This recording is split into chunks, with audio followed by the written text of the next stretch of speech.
bila dirimu sulit mengamalkan seluruh sunnah. Jadi kan sunnah Nabi banyak Bu ya. Ini itu dalam fisik, dalam sifat. Tapi dalam ibadah kan banyak tuh yang dilakukan oleh Nabi. Nabi sholat witir, sholat duha, sholat tahajudnya lama, kakinya bengkak. Mau? Baju? Nggak mau. Misalnya insya Allah gitu loh, jangan nggak mau. Insya Allah. Ya kan Nabi sholat malam sampai kakinya bengkak, demar sedekah. Kan banyak tuh sunnah-sunnah Nabi. Nah dari sekian banyak sunnah Nabi itu, kayaknya saya nggak bisa ikutin semuanya deh. Tapi kalau kita terus mengikuti sunnah Nabi, pelan-pelan, apa katanya? Sini ya. Janganlah, bila dirimu sulit mengamalkan seluruh sunnah yang Nabi lakukan, maka pilihlah satu sunnah yang mudah bagimu. Kan banyak nih sunnah Nabi. Ibu yang sanggup apa? Tidur miring kanan. Kan banyak tuh sunnah Nabi. Nabi misalnya kalau tidur tuh ngadep ke kanan.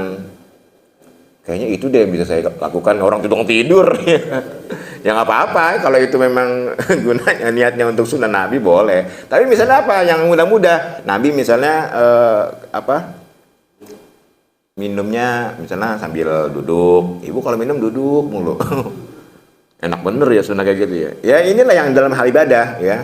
Nabi itu tidak menutup sholatnya kecuali dengan witir. Nah udah ibu ikut witir. Kalau Nabi misalnya 11 rakaat, ibu jangan satu lah, satu, 3 misalnya gitu. Jadi ibu itu konsisten, teruslah istiqomah dengan satu sunnah itu, ya. Kemudian lalu istiqomahlah dalam mengerjakan itu sebagai wujud cinta kita kepada Rasulullah. Ya siapalah kita yang nggak cinta Rasulullah Bu? Ya cinta semua kita. Jadi ciri cintanya itu gimana? Kita ngomong cinta Rasulullah nangis-nangis, tapi kalau subuhnya kesiangan, pelit nggak sedekah, nggak pernah sholat tahajud, nggak pernah sholat witir. Ya apa yang mau dikatakan cinta sebagaimana pasti cinta kalau kita tidak melakukan hal itu. Kan kalau cinta itu apa sih?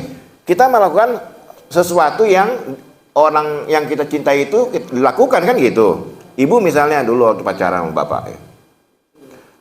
Pacar saya suka coklat, atau bapak nih, pacar saya suka coklat. Bapak pasti nabung untuk beli coklat, dikasih ke istrinya. Atau minimal bapak melakukan apa yang dilakukan oleh pacar kita. Ibu misalnya nih mencintai bapak kan, suami saya itu suka coklat. Maka sebagai wujud dia mencintai suaminya, dia ikut makan coklat. Artinya itu, jadi apa ya, yang disukai oleh orang yang kita cintai, yang tadinya kita tidak suka jadi suka, itu cinta. Nah Nabi sedekah, ya udah karena kita cinta Rasul, udah ikutin sedekah. Jadi kalau kita tidak mungkin mengikuti seluruh sunnah Nabi, maka pilihlah satu sunnah yang paling mudah kita kerjakan, lalu istiqomah. Insya Allah dengan begitu, itu sebagai wujud kita cinta kepada Nabi. Kalau Ibu Isa apa? Ya, nanti ini takut ini ria ya. Mintalah sedekah.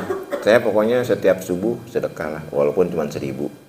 Karena Nabi kan dermawan. Udah, ikutin aja sebagai mengikuti sifat Nabi, sunnah Nabi. Subuh 1.000. Kalau lupa hari ini nggak bawa uang, besok 2.000 tambahin gitu, 2 kali lipat. Pokoknya saya setiap subuh infak 1.000. Nggak apa-apa. Kan lumayan sebulan 30.000 ya. Ya orang ya.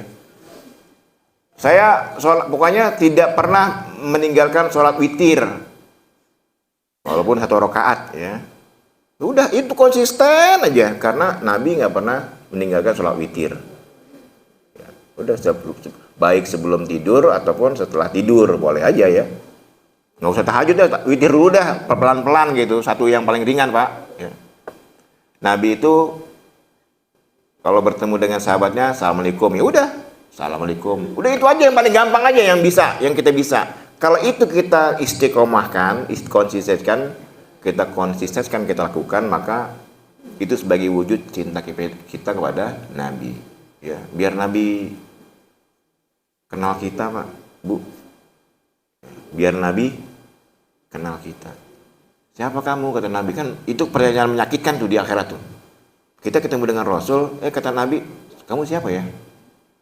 Karena kita tidak punya ciri-ciri sebagai umatnya. Kita umat Nabi tapi nggak sholat, nggak mau maksiat. Ya gimana Nabi mau kenal sama kita? Ya.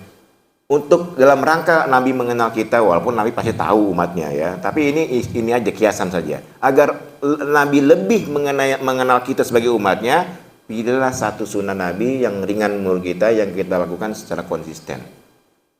Ya. Saya main, oh Nabahan, oh yang sering azan ya? Karena setiap sholat azan mulu. Oh Pak Haji Ali, oh yang sholat subuh di Masjid Aida ya? Jadi ketahuan Bu, bahwa kita sebagai umatnya. Walaupun Nabi bisa mengenal umatnya dari bekas wudunya ya. Ini wudu nggak pernah, sholat nggak pernah. Ini nggak ngaku umat Nabi. Karena kan kedeharat yang kita harapkan ya udah syafaat dari Rasulullah. Walaupun Nabi itu sebejat apapun umatnya, tetap mengusahakan agar umatnya dikeluarkan dari neraka. Tapi kan kita nggak mau diselamatkan Nabi dari neraka. Maunya sebelum masuk neraka diselamatkan, gitu maunya. Tapi Nabi kata Nabi, wala saufa yu'tika rabbuka fatardo. Kelak ya Muhammad, kami akan mengabulkan seluruh permohonan permintaanmu di akhirat. Ini ayat yang menggembirakan Nabi. Ya, dalam surah Al-Duha itu ayat yang paling menggembirakan Nabi. Wala saufa yu'tika rabbuka fatardo. Kelak ya Muhammad, nih janji Allah, kami akan mengabulkan semua permohonanmu di akhirat nanti. Nabi mendengar itu, wah senang dan berkata, idzan, dalam tafsir Jalalain, idzan la ardo wala wahid min ummati finnar. Kalau memang itu janjimu ya Allah, maka aku tidak akan ridho, ikhlas, puas sampai walaupun masih ada satu umatku di neraka. Itu umat Nabi Muhammad yang mana? Yang mungkin yang paling pelaku maksiat, yang sudah bejat banget. Tapi Nabi tetap ya berusaha mengeluarkan umatnya. Belum ikhlas, belum ridho, belum puas Nabi kalau masih ada satu umatnya di neraka. Nah ini kan luar biasa Rasulullah nih. Nah kita sebagai umatnya cinta gak dengan beliau? Nah salah satu ciri cinta kepada beliau itu, selain ya mungkin banyak caranya, maka lakukan sunnah Nabi yang menurut kita paling gampang ya. Sehingga benar-benar Ibu ya, karena di akhirat syafaat beliau yang bisa menolong kita. Ibadah kita tidak cukup untuk modal masuk surga, nggak cukup. Nah, itu yang ibadahnya konsisten, apalagi yang bolong-bolong. Nggak cukup ibadah kita untuk masuk surga Allah. Antara dosa dengan ibadah itu pasti cenderung lebih berat dosa ketimbang ibadah.